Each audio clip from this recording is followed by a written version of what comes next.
তোমরা জানো আমি ক্লেফট সেন্টেন্সের উপরে রিসেন্টলি কয়েকটা ভিডিও করেছি, তো চলে এলাম আরও একটা ভিডিও নিয়ে যেখানে ক্লেফট সেন্টেন্স কিভাবে তোমরা কোয়েশ্চেনের মধ্যে অ্যাপ্লাই করতে পারো সেই বিষয়টাকেই আমি বোঝাতে চলেছি।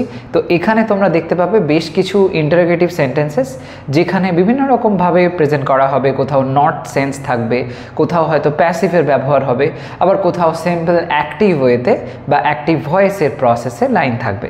তো এখানে তোমরা দেখতে পাবে কিভাবে কত সহজে আমরা প্রশ্ন তৈরির ক্ষেত্রে যদি কোনো নির্দিষ্ট একটা বিষয়কে জোর দেওয়ার হয় সেক্ষেত্রে ক্লেফট সেন্টেন্সের ব্যবহার করে সেই প্রশ্নগুলোকে কিভাবে বানাচ্ছি। দেখো প্রসেসটা খুব সিম্পল এবং এর মাধ্যমে লাইন বানানো অনেক সহজ হয়ে যাবে। ওকে, আজকের প্রথম যে এক্সাম্পলটা সেটা লক্ষ্য করো। দেখো সেখানে কি প্রশ্ন করা হচ্ছে, কি সেটা যা এখনো করা হয়নি। কি সেটা যা এখনো করা হয়নি, এক কথায় বলতেই পারি যে কি এখনো করা হয়নি, তাই তো, মানেটা তো সেটা। কিন্তু দেখো যেভাবে বলা হয়েছে এই কি অংশটার উপরে জোর দেওয়া হয়েছে। এই জোর যেটা দেওয়া হয়েছে এই সেন্সটা বোঝাতে আমরা ক্লেফট সেন্টেন্সের ব্যবহার করব। তাহলে হবে what is it that hasn't been done yet. What is it, এই যে কি সেটা, হোয়াট ইজ ইট, এই যে হোয়াট ইজ ইট, এটার তো কোনো অর্থ থাকলো না সেরকমভাবে, কিন্তু এটা জোর দেওয়ার জন্য ব্যবহার করা হচ্ছে। তো what is it that hasn't been done it, যেটা এখনও কিনা করা হয়নি। এখানে আরও একটা বিষয় লক্ষ্য করো, এই যে লাইনটা আছে সেখানে দেখো হ্যাজের পরে বিন এসছে এবং ভার্বের থার্ড ফর্ম, অর্থাৎ এই যে অর্থটা হ্যাজন্ট বিন ডান, এটা এখানে কি সেন্স বোঝাচ্ছে, যে কাজটা অন্য কারোর দ্বারা হয়নি করা এখনও। তার মানে এই অর্থটা প্যাসিভে হয়েছে, অর্থাৎ এইটা প্যাসিভের ফরম্যাট অনুযায়ী লাইনটা কিন্তু করা হয়েছে।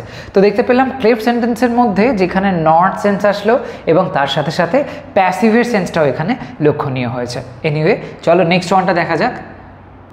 কোথায় সেটা যেখানে তুমি তোমার হারানো চাবি পেয়েছিলে, জায়গাটাকে হাইলাইট করা হচ্ছে, সেই জায়গাটার উপরে জোর দেওয়া হচ্ছে। সিম্পলি বলা যেতেই পারত যে কোথায় তুমি তোমার হারানো চাবি পেয়েছিলে, কিন্তু আমরা এরকম কথা বলি যেখানে কোথায় সেটা এরকমভাবে জায়গাটাকে হাইলাইট করা হচ্ছে, তাকে এমফ্যাসিস দেওয়া হচ্ছে। এরকম অর্থে ট্রান্সলেট করলে হবে ওয়্যার ওয়াজ ইট। এই যে ওয়্যার ওয়াজ ইট, এইটা হলো ক্লেফট সেন্টেন্সের স্ট্রাকচারটা। Where was it that you found your lost কি, জায়গাটা কোথায় যেখানে তুমি তোমার সেই হারানো চাবিটা পেলে। ওকে, এই সেন্সটা দেখতে পাচ্ছ যে এখানে ওয়্যারের উপরে এমফ্যাসিস দেওয়া হয়েছে এবং ক্লেফট সেন্টেন্সের ফরম্যাটটা সুন্দরভাবে অ্যাডজাস্ট হয়ে গেল। নেক্সট ওয়ান, কখন সেটা যখন কাজ শেষ হবে। কখন সেটা যখন কাজ শেষ হবে, এই কখন বিষয়টার উপরে হাইলাইট করা হলো, এটাকেই জোর দেওয়া হচ্ছে। সরাসরি বলা যেতেই পারতো যে কখন কাজ শেষ হবে, কিন্তু না, কখন সেটা, কখন সেই সময়টা যখন কাজটা শেষ হবে সেইভাবে হাইলাইট করা হচ্ছে। তো এটাকে ট্রান্সলেট করলে হবে when will it be। when will it be, কখন, এটা যে অর্থে বলা হচ্ছে, দেখো শেষে আছে হবে, অর্থাৎ ফিউচারকে পয়েন্ট করতে হবে। তো সেই সেন্সে আমরা প্রথম অংশেই ফিউচারের ব্যবহার করছি। when will it be that, এরপরে আমরা আর ফিউচারের ব্যবহার করব না, তারপরে সিম্পল প্রেজেন্ট অ্যাপ্লাই হবে। তো when will it be that the work gets completed। when will it be that the work gets completed, শেষের অংশটা খেয়াল করো, দেখো হয়েছে gets completed, তার মানে প্যাসিভ হয়ে গেছে। ওয়ার্ক তো নিজে নিজে শেষ হবে না, কারোর দ্বারা শেষ হবে, ওয়ার্কার আছে তারা কাজ করছে, তো যাই হোক মোটামুটি শেষ হবে অন্যের দ্বারা, এইটাই হচ্ছে ব্যাপার। তো এখানে প্যাসিভের সেন্স আছে, সরাসরি কাজটা ওয়ার্ক তো সম্পন্ন হচ্ছে না, অন্যের দ্বারা হয়েছে, তো প্যাসিভ করা হলো। তো এরকমভাবে দেখা গেল এখানে প্রশ্ন করা হয়েছে যেখানে প্যাসিভের অ্যাপ্লাই হয়েছে। নেক্সট ওয়ান, কেন সেটা যে কিছুই পরিবর্তন হয়নি, কি রিজনের জন্য, কেন এমনটা হলো যে কিছুই পরিবর্তন হয়নি। তো এই সেন্সে লাইনটা ট্রান্সলেট করলে হবে হোয়াই ইজ ইট, কেন সেটা, এই হোয়াই ইজ ইট পার্টটাকে জোর দেওয়া হলো, হোয়াই পার্টটাকে। তো সেই সেন্সে হোয়াই ইজ ইট, কেন এমনটা হলো, দ্যাট যে নাথিং হ্যাজ চেঞ্জড, কিছুই পরিবর্তিত হলো না। এই যে অর্থটা এখানটার মধ্যে দেখতে পাচ্ছ ক্লেফটের ফরম্যাট আরও একবার হয়ে গেল। নেক্সট ওয়ান দেখো, কে সেটা যে আগামীকাল ক্লাসগুলোতে অংশ নেবে না। কে সেই ব্যক্তি, কে সেই স্টুডেন্ট যে আগামীকাল ক্লাসগুলোতে অংশ নেবে না। এখানে যে স্টুডেন্টটাকে হাইলাইট করা হচ্ছে সেই ব্যক্তিটা, সরাসরি বলা যেতেই পারতো যে কে আগামীকাল ক্লাসগুলোতে অংশ নেবে না, তা না বলে এরমভাবে বলা হলো কে সেটা। তো এখানে ক্লেফট সেন্টেন্সের ফরম্যাট অবশ্যই হবে, তাহলে হবে who is it. Who is it, কে সেটা, কে হয় সেটা। Who is it that will not attend the classes tomorrow? Who is it that will not attend the classes tomorrow. এখানে মনে রাখবে দ্যাটের ব্যবহারটা কিন্তু ক্লেফট সেন্টেন্সে আমাদের করতে হয়।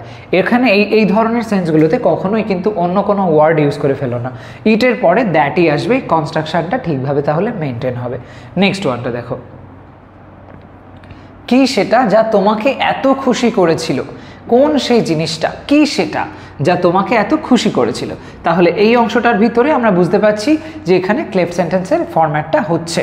তো সেই অর্থে হোয়াট ওয়াজ ইট, কি সেটা যা তোমাকে এত খুশি করেছিল বলা হয়েছে, তো অতীতকাল, সেই জন্য হয়ে গেল what was it that made you so happy, that made you so happy.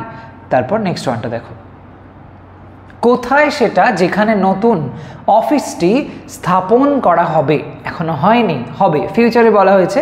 Plus যে কাজটা করা হবে সেটা দেখো অন্যের দ্বারা হবে, স্থাপন তো নিজে নিজে হবে না, লোকজন আছে তারা স্থাপন করবে, তার মানে শেষের অংশটাই প্যাসিভ হয়েছে।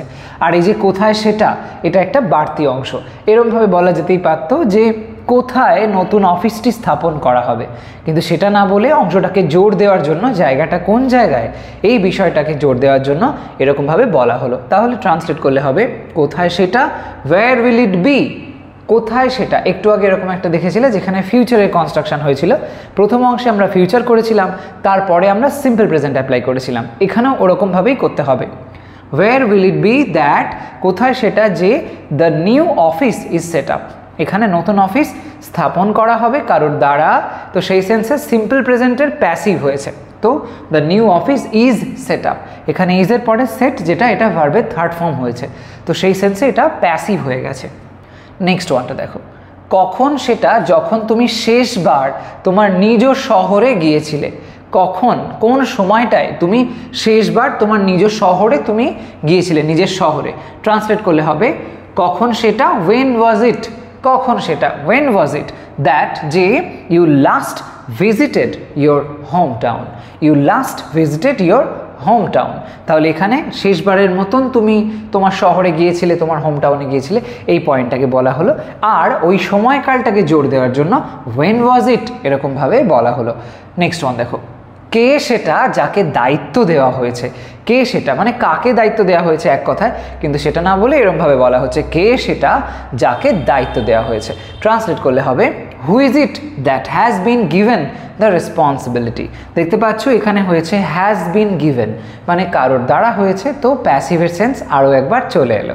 তো হু ইজ ইট এই অংশটা জোর দেওয়া হচ্ছে, কে সেই ব্যক্তিটা, সেই পয়েন্টকে, তাই জন্য এরকমভাবে বলা হলো who is it that has been given the responsibility. Next ওয়ানটা দেখো, কি সেটা যা তুমি বুঝতে পারোনি? কি সেটা যা তুমি বুঝতে পারোনি? এখানে কি সেটা এই অংশটাকে হাইলাইট করা হচ্ছে বা এমফ্যাসিস দেওয়া হচ্ছে, জোর দেওয়া হচ্ছে। এরমভাবে বলা যেতেই পারতো যে তুমি কি বুঝতে পারোনি, কিন্তু সেটা না বলে কি সেটা যা তুমি বুঝতে পারোনি। তো ট্রান্সলেট করলে হবে what is it that you couldn't understand, what is it that you couldn't understand. Next ওয়ানটা দেখো, কোথায় সেটা যেখানে দুর্ঘটনাটি ঘটেছিল? জায়গাটাকে হাইলাইট করা হচ্ছে যে জায়গাটা কোথায়, কোন জায়গায় দুর্ঘটনাটা হয়েছিল। তো এই অংশটার মধ্যে আমরা ক্লেফট সেন্টেন্সের সেই ফরম্যাটটাকে দেখতে পাবো। ট্রান্সলেট করলে হবে ওয়্যার ওয়াজ ইট, জায়গাটা কোথায়, দ্যাট যে দ্য অ্যাক্সিডেন্ট হ্যাপেন্ড, যেখানে অ্যাক্সিডেন্টটা হয়েছিল।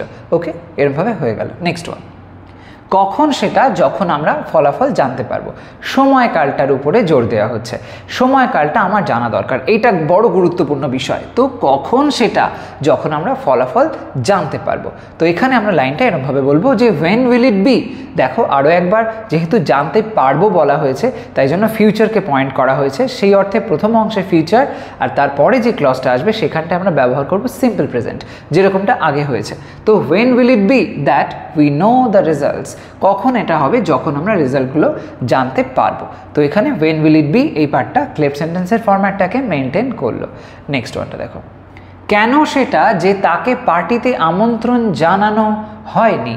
কেন সেটা যে তাকে পার্টিতে আমন্ত্রণ জানানো হয়নি, এক কথায় কেন তাকে পার্টিতে আমন্ত্রণ জানানো হয়নি, কিন্তু লাইনটাকে এরমভাবে বলা হয়েছে জোর দিয়ে।